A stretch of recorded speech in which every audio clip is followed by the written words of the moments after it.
Oh yeah, any historical inaccuracies should just be accepted as being fiction. So if Magenta starts talking about something that wouldn't have existed in the 11th century, then just accept it as fiction.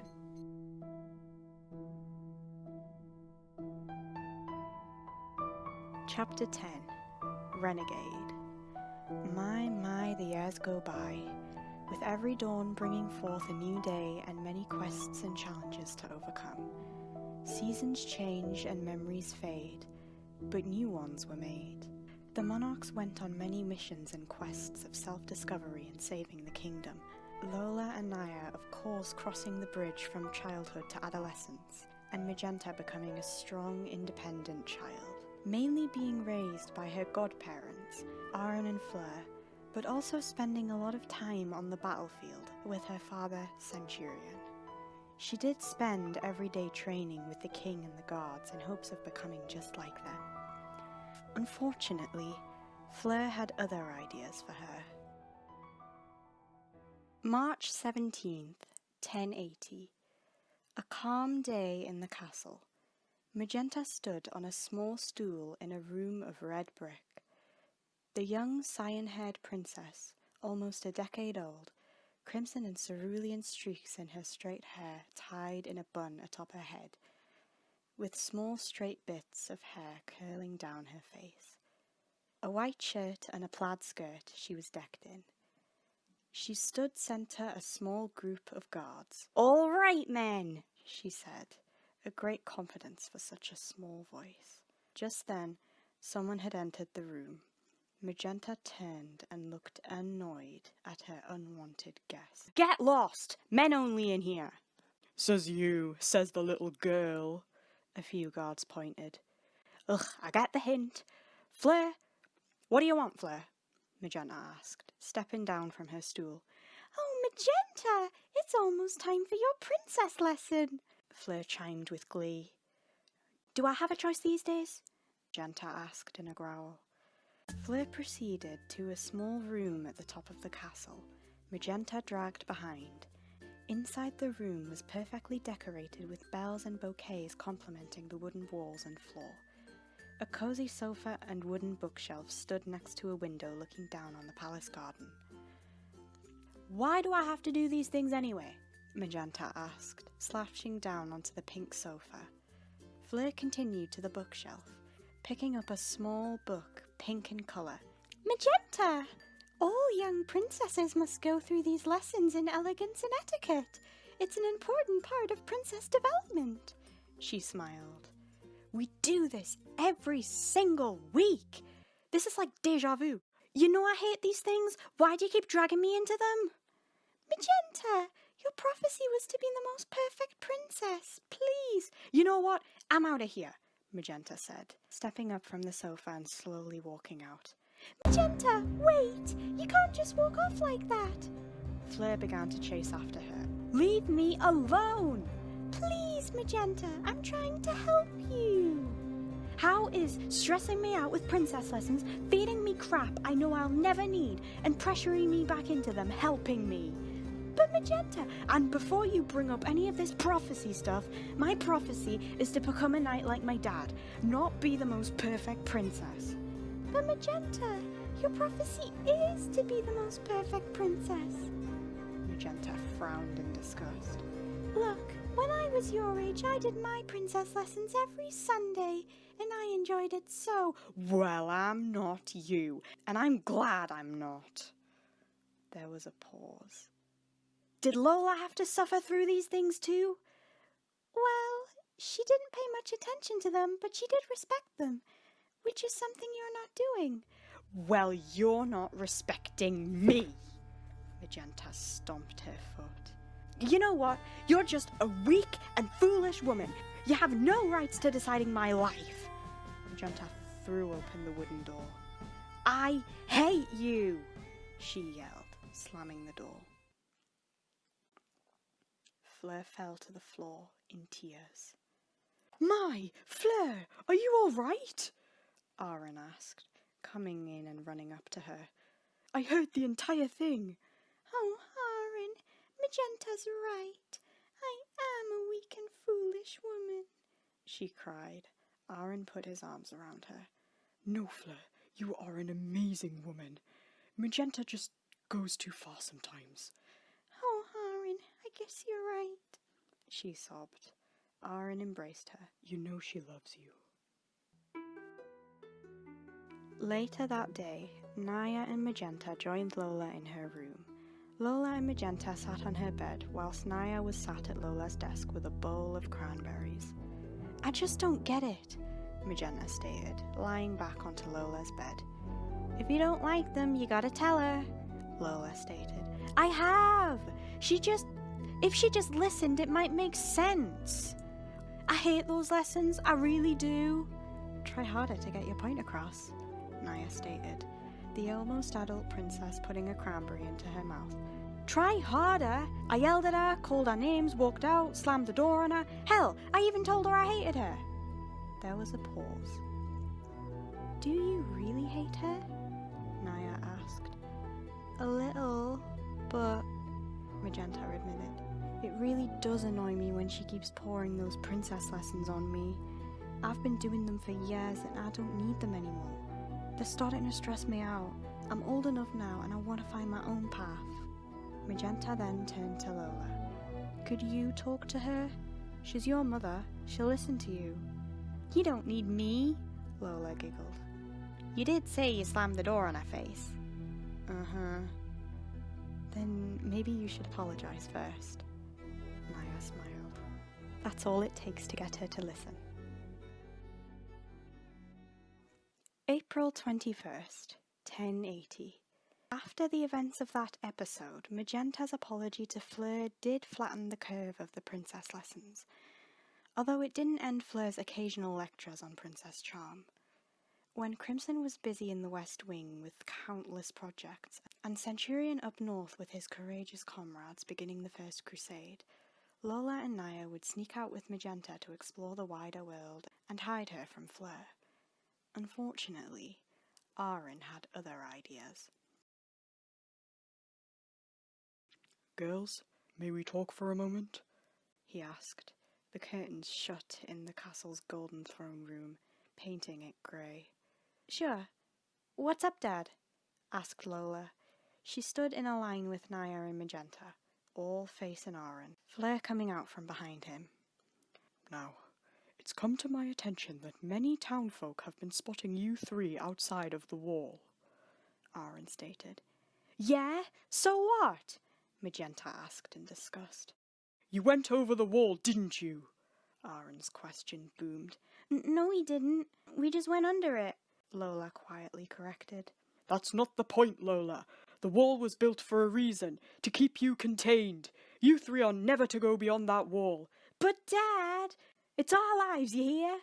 Magenta stated in aggression.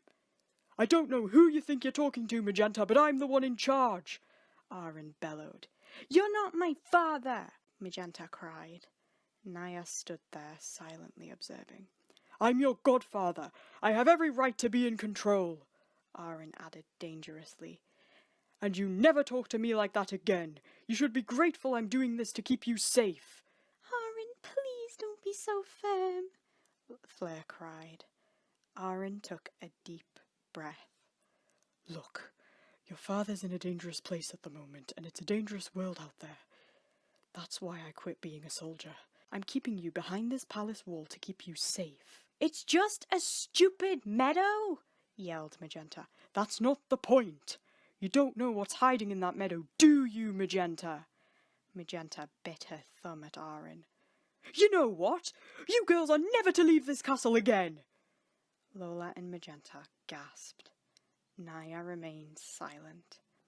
But, Dad! By my order, you are never to exit this castle. Do you understand? Arun asked. No, Magenta cried. I don't want to understand you.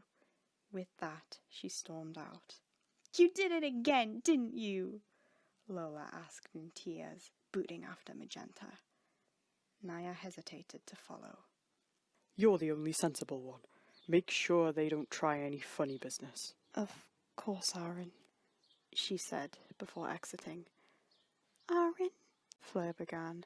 I'm only doing this to keep them safe. With Centurion out, I'm the one who'll have to lead the little remaining guards we have whilst continuing my work in law and order.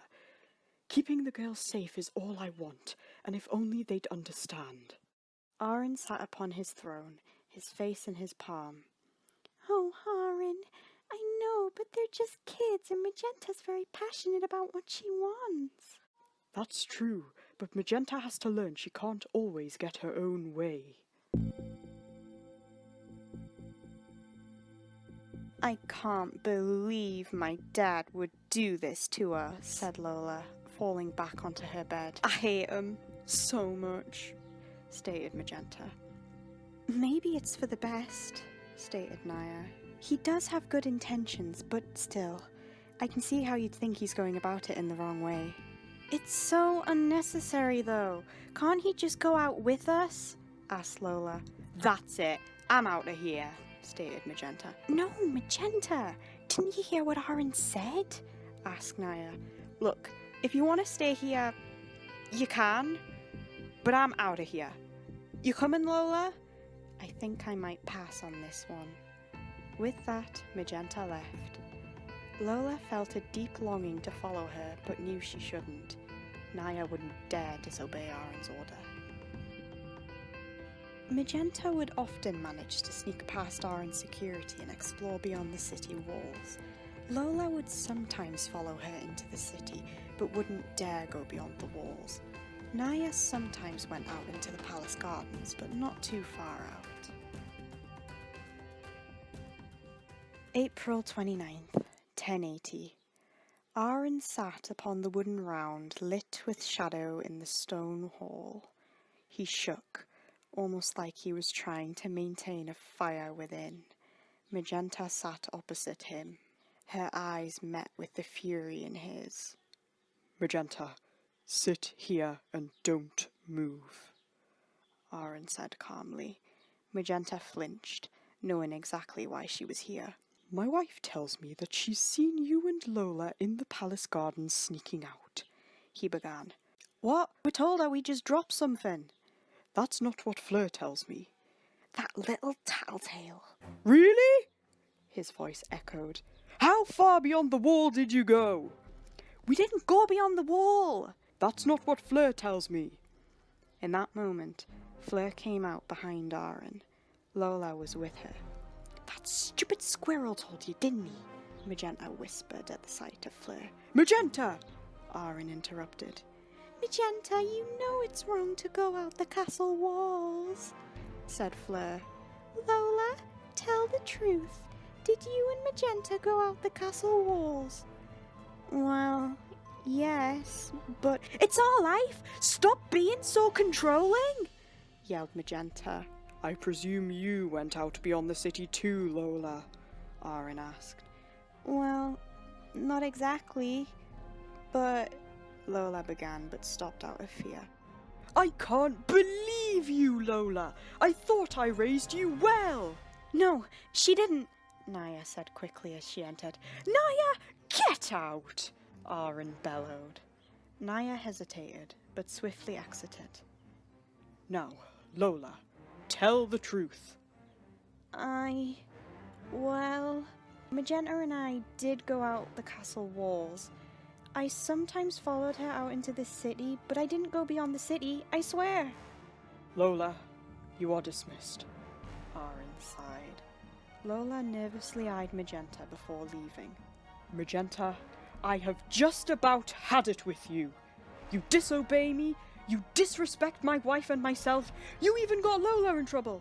Yeah, but you are being such a nuisance to this family, and I'm sick to death of telling you the same thing over and over again. Arun stood up, shadowing Magenta. Fleur could do nothing but watch in shame. You continue to disobey and insult me. I have just about had enough of you. No wonder you put your mother through so much pain during childbirth. Arun's words turned to thorns. Fleur was speechless. Magenta began to cry. I'm not having bubbling. No crying children. None. If you yell at me, I'll cry. Magenta sobbed. Arun, please Please don't say that. It's not true, Fleur assured. Arun took one more look upon Magenta. She was really weeping. He'd never before seen her so weak. He sat down. Magenta ran off, sobbing still. Arun buried his face in his palm. Fleur put her hand on his shoulder. They remained in silence. Magenta lay in her room, feeling blue as its walls. Once upon a time there was a princess called Lola. The princess and her two best friends longed to be out exploring the wider world, but ever since her wicked father Arun locked her in the castle, she and her friends were never to exit the castle again, and they all lived miserably ever after. The end!